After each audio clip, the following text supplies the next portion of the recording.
कहा कि भैया ये मणि आप हमें दीजिए, इस मणि को लेकर के हम अपने द्वारकाधीश कृष्ण के गले में पहनाएंगे। शतराजित भयभीत हो गया। उसने कहा कि मैं इतनी तपस्या से मैंने मणि को प्राप्त की है और मैं ऐसे मणि क्यों दे दूं आपको। और शतराजित ने विचार किया यदुवंशियों की संख्या ज्यादा है, कहीं ऐसा ना हो ये जबरदस्ती मेरी मणि को छुड़ा ले। वो फिर द्वारिका के अंदर नहीं गया, लौट करके वापस अपने नगर में आया, भयभीत रहने लगा। एक दिन की बात है कि शतराजित का भाई प्रसेन उस मणि को पहन लिया, पहन करके अपने घोड़े पर सवार होकर शिकार खेलने चला गया और दैव योग से उस प्रसेन का वध एक सिंह ने कर दिया। और वह मणि सिंह के पास चली गई। कुछ दूर सिंह गया तो वहां ऋक्षराज जामवंत जी मिल गए, तो जामवंत जी ने उस सिंह का वध कर दिया। अब वो मणि ऋक्षराज जामवंत के पास चली गई। जामवंत जी ने गुफा में जाकर के अपनी पुत्री जामवती को वह मणि दी, तो जामवती उस मणि से खिला कर दी। अब वो क्या जाने कि इतनी महंगी मणि है। बालकों को तो आप कोई भी वस्तु दे दो तो खेलने में ही उसका उपयोग करते हैं। जामवती ने उस मणि को लिया, खेलना प्रारंभ किया। इधर सत्यभामा और उसके पिता शतराजित ने विचार किया कि लगता है कि हमारे भाई का वध कृष्ण ने कर दिया, क्योंकि द्वारका वासियों ने मणि मांगी थी, मैंने देने से इनकार कर दिया, तो लगता है कि उस कृष्ण ने मेरे भाई का वध कर दिया है और वह मणि कृष्ण के पास है।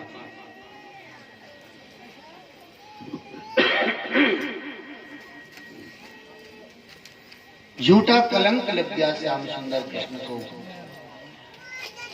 द्वारका वासियों ने उस मिथ्या कलंक से मुक्त होने के लिए बहुत सारे अनुष्ठान किए, यज्ञ किए कि मणि का पता तो चल जाए कहां पे, लेकिन उस मणि का कोई पता नहीं चला। एक दिन की बात है, श्री कृष्ण अपने रथ पर बैठ करके जंगल की ओर गए हुए थे और वहां पर उस प्रसेन का मृत शरीर पड़ा हुआ।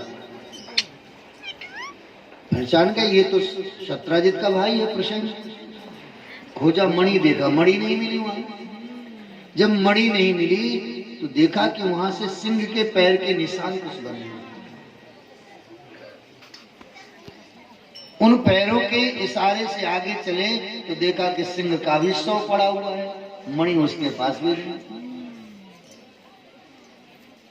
जामवंत वृक्ष के पैर के निशान बने थे और उन पैर के निशान के सारे गुफा में चले गए। श्याम सुंदर जब गुफा में गए तो जामवती उस मणि से खेल रही थी और जैसे ही जामवती ने श्याम सुंदर कृष्ण को देखा, ये पुरुष कौन है, बड़ी जोर जोर से चिल्ला करके रुदन करने लगी। अब जामवंत जी गुफा से निकले और अपनी पुत्री को समझाया, कृष्ण से युद्ध किया। जामवंत जी का और श्याम सुंदर कृष्ण का 28 दिन तक युद्ध हुआ, विराम रहित। ऐसा नहीं कि शाम को युद्ध विराम कर दिया, रात दिन 28 दिन तक युद्ध चला। न जामवंत जी हारे न कृष्ण हारे। जामवंत जी ने विचार किया कि ऐसा कौन पुरुष है जो मुझसे इतना लंबा युद्ध कर सके। ऐसा तो नहीं कि मेरे वचनों को पूर्ण करने के लिए भगवान ने अवतार ले लिया। त्रेता में जब राम जी ने रावण को मार दिया तो जामवंत जी महाराज जी राम जी के पास गए। राम जी ने पूछा, कहो काका युद्ध में आनंद आया है? तो जामवंत जी ने कहा, राघव आनंद तो आया, लेकिन मेरे लड़ने लायक मुझे कोई योद्धा नहीं मिला। और मेरे शरीर में खुजली मच रही है, लड़ने की बहुत इच्छा हो रही है। राम जी बोले कि अब देखो हमारी आपकी लड़ाई तो हो नहीं सकती, क्योंकि आप हमारे इतना निकट हैं कि आप हमसे लड़ेंगे। इसलिए द्वापर में जब हम कृष्ण रूप में अवतार धारण करेंगे तब हम आपको युद्ध दान करेंगे। आज भगवान ने जामवंत जी के भुजाओं को थकाया और जामवंत जी ने जब ध्यान में देखा कि ये तो वही मेरे राघव ही कृष्ण बन के आए हैं, चरणों में गिर पड़ा जामवंत, हाथ जोड़ करके निवेदन किया, प्रभु मुझे क्षमा कर दीजिए, मैंने अपराध किया।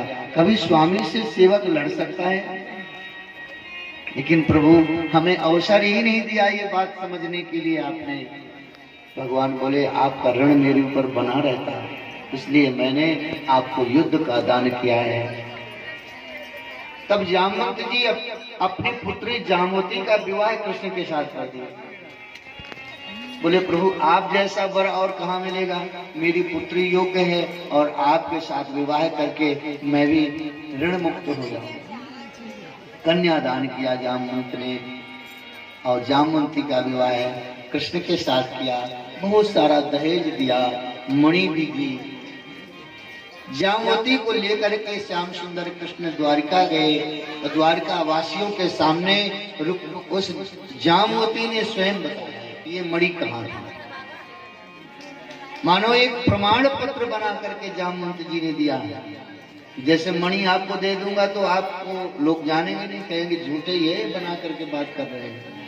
अब जामवती ने स्वयं अपने मुख से शत्राजित से कहा कि ये मणि आपके भाई से सिंह ने और सिंह से मेरे पिताजी ने प्राप्त की थी, ये मणि मेरे पास थी। शत्राजित बहुत ग्लानि से युक्त हो गया, उदास हो गया। मैंने कृष्ण पर झूठा आरोप लगाया, मणि चोरी की। अब इस झूठे कलंक से मैं कैसे मुक्त हूं? तो शत्राजित ने अपनी पुत्री सत्यभामा का विवाह कृष्ण के साथ कर दिया।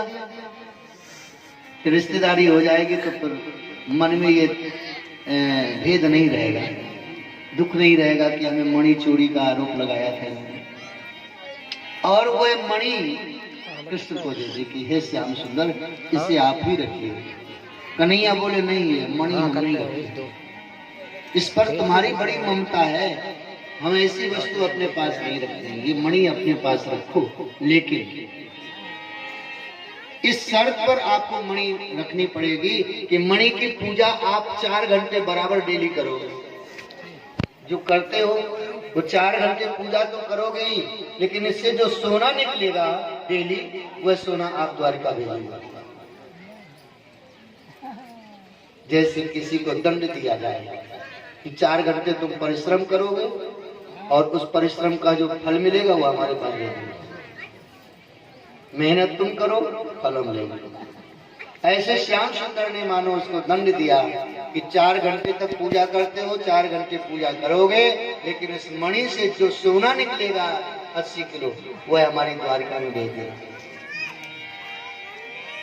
इस प्रकार से भगवान के 3 विवाह हुए, रुक्मणी, जाम्बवती, सत्यभामा। भगवान का चौथा विवाह कालिंदी के साथ। भगवान का 5वां विवाह मित्र वृंदा के साथ हुआ और 6ठा विवाह भगवान का नागनिजिति सत्या के साथ हुआ, भद्रा के साथ हुआ, लक्ष्मणा के साथ हुआ। ऐसे भगवान ने 8 विवाह किए और 8 रानियों को बढ़िया आनंद पूर्वक द्वारका में रखा। एक राजा था जो बहुत बलवान था,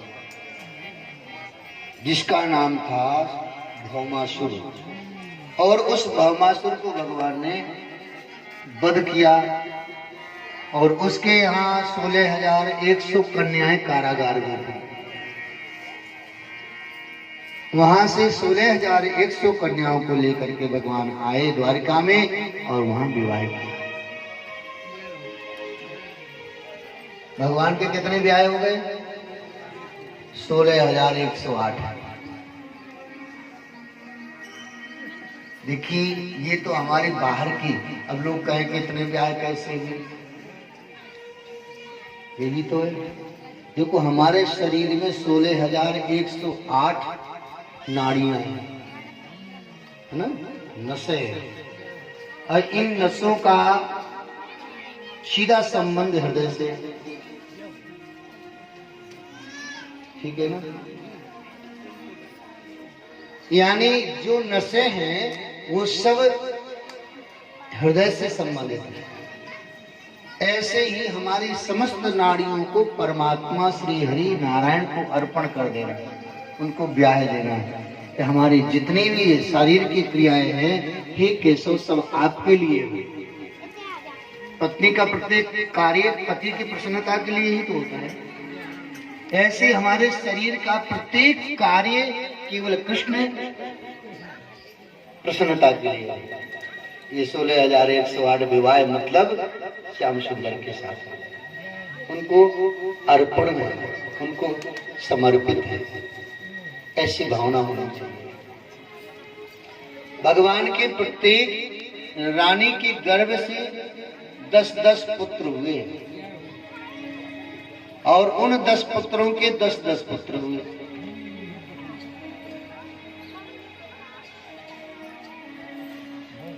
अब विचार करो कितने हो गए।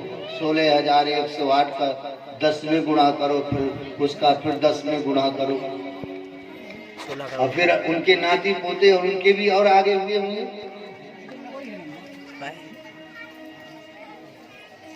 इस तरह से भगवान के कुल में 56 करोड़ यदुवंश, 56 करोड़।